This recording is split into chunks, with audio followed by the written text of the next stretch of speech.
guys, I'm Isabella, also known as Izzy, and today I just want to talk to you guys about a few things that as a colored person and a Chinese myself have experienced and know that I feel disturbing things about race today, and hope you enjoy it. First, I want to give you 3 points I realized people always have as a misunderstanding of about race and white privilege. The first point to be is it's a disturbing topic for anyone to talk about. I remember as when I was a kid, my mom always like, "Hey, Izzy, do you want to go to States for college?" All of that. And the following question is usually, "Are you sure you want to do that? Because you're gonna have some disadvantage because you are not white." And even I'm here for 3 years now, almost. This is my third year, clearly. My mom still asks me up a ton of questions about race. And I will really be honest with you that I even feel really uncomfortable when my mom asks that. And I try to avoid a lot of these questions. My mom will always ask like, "Hey, how are you doing with the Chinese kids at school? How are you doing with your white friends?" Like even my mom and me, we will identify our friend group and people around us by color. And it's usually seen as if you have a friend that is Chinese or Asian based, you're gonna be more close because you have the same skin color and then you're more relatable. And then if you have a white friend, that means you are doing really well at school because white has privileges, and by hanging out with these friends, sometimes they give you the white privilege that they own. And it's really disturbing to me when my parents talk about that, because first we have cultural difference, and over the 2 years I talk to my mom less and less because I just get so annoyed about explaining every single cultural difference to them again and again and again. I'm like, "Mom, I'm done with this."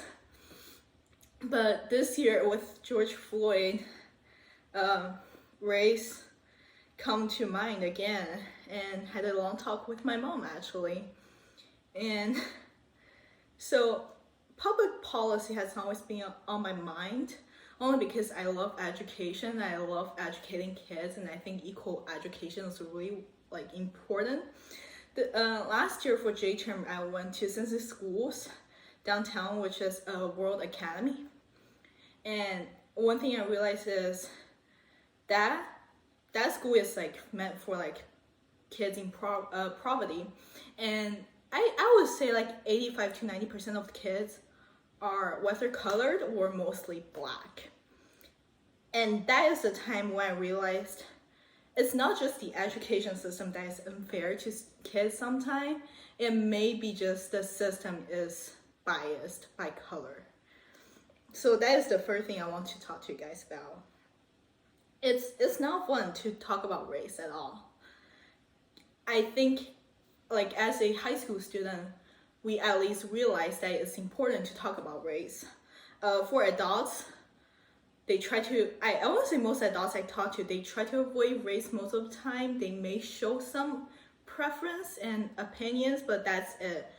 Not high school students will actually advocate for racial justice. And for kids, they don't have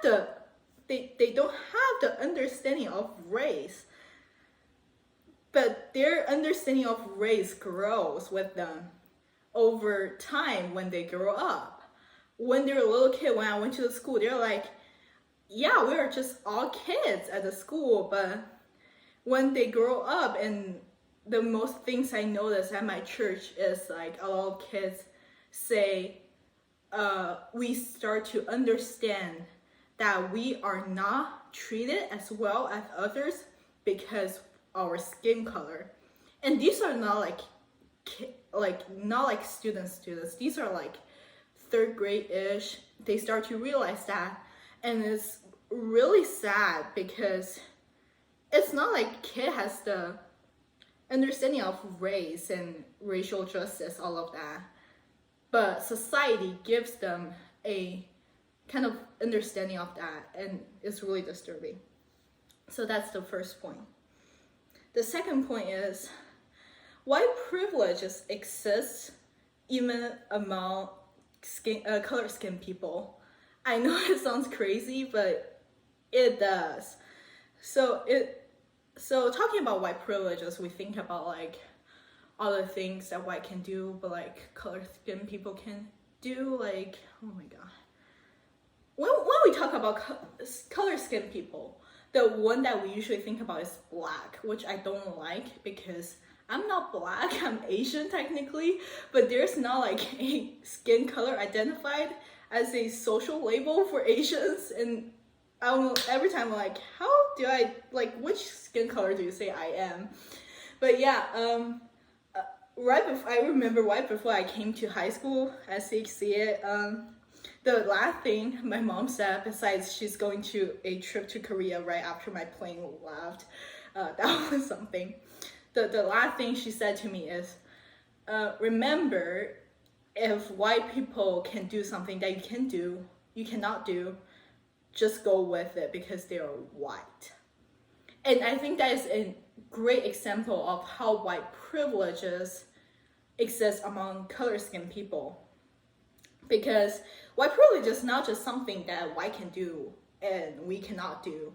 It's kind of a thought in our mind that's saying white is better than us, I want to say. And things, since it's a thought, like anybody can have the thought, anybody can have the idea of white being privileges. So among black people and among like colored skin people, we would always have the thought of white has advantages in many things in the society, and we kind of just grow up with that. I mean, my dad travels a lot for business when I was little, and so I grew up with the idea that white people can do a lot of things that my dad could not do. So anybody can have the idea of white privilege. White privilege is not a privilege that only white has. It's an idea that anybody can have, if that makes sense.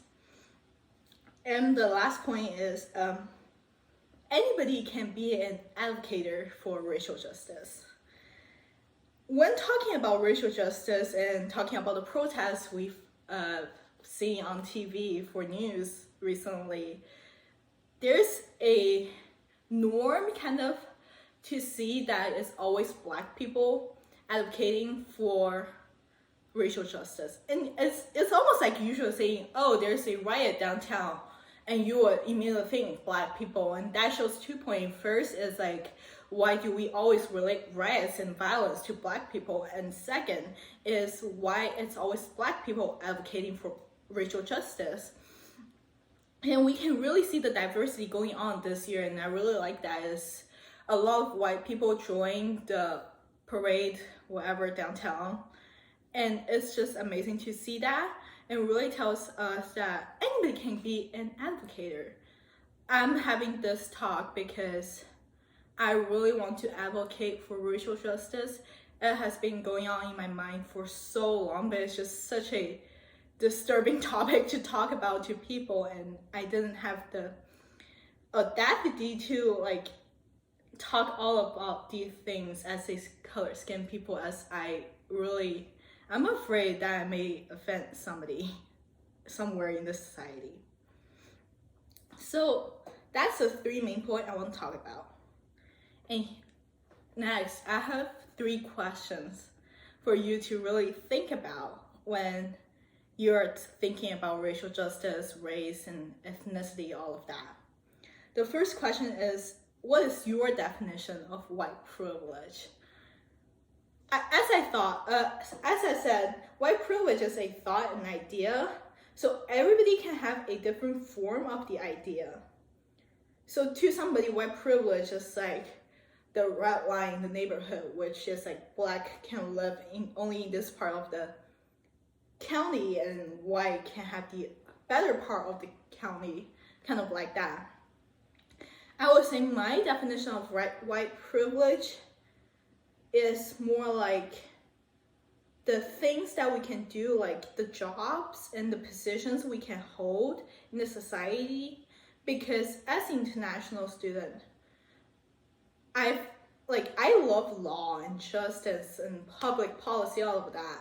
And as a junior, I started to think about like, what do I want to apply for college major, all of that.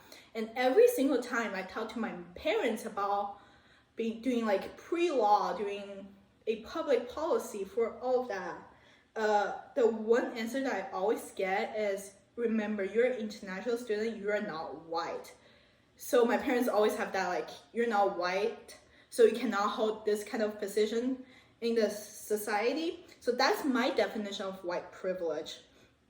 And I know a lot of you have a feeling of like, what's yours? So really identify your white privilege first, and really know that everybody can have a different definition. So when you're talking to somebody about racial justice and white privilege, really keep in mind that you may be talking about different things. So establish that level and that platform before you actually get into any deeper conversation with somebody about race. The next question is,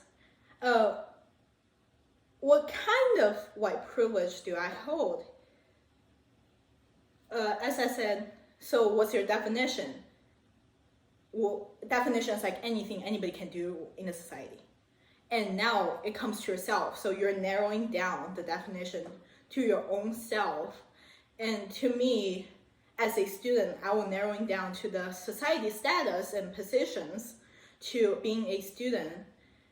It has been hard to convince whether the ISP office or my counselor that I can take harder language classes like AP English and AP Social Studies, because first, English was not my native language, and second, I'm not white. Yeah, exactly. It sounds really weird. I think it's kind of an experience that you have to experience yourself before you know, oh, it's actually harder than you think. I remember I struggled so much because I got recommended for Carter's class during my right before my sophomore year, and I went to ISP office because I was freaking out. I was like, okay, I was in CP and now I'm in BT, and all I heard about Carter is it being super hard, and I'm an international student. How am I gonna do it? And ISP actually tried to tell me first it will be fine, and when I told them I want to take AP European History with Carter's class, they tried to reject that kind of actually. And when I told them if I'm in Carter's class, I will want to pursue an AP English to just have a stronger language and stronger writing skill. I just want to challenge myself. They hardly reject that. At the end of my freshman year, they're like, we don't think you can do it. And that is the white privilege that I currently hold right now, because scheduling is just so hard for me every single year, because I need to convince so many people. Like I need to convince the math department, I need to convince the English department, then I need to go to the ISP office saying, hey, what about this, what about that? Because they need to approve so they can tell my parents. And then I need to go to my counselor saying, okay, all of these people approve, do you approve? It's such a long process compared to others saying, yeah, we just want to get into that class and we have the recommendation, can you do it?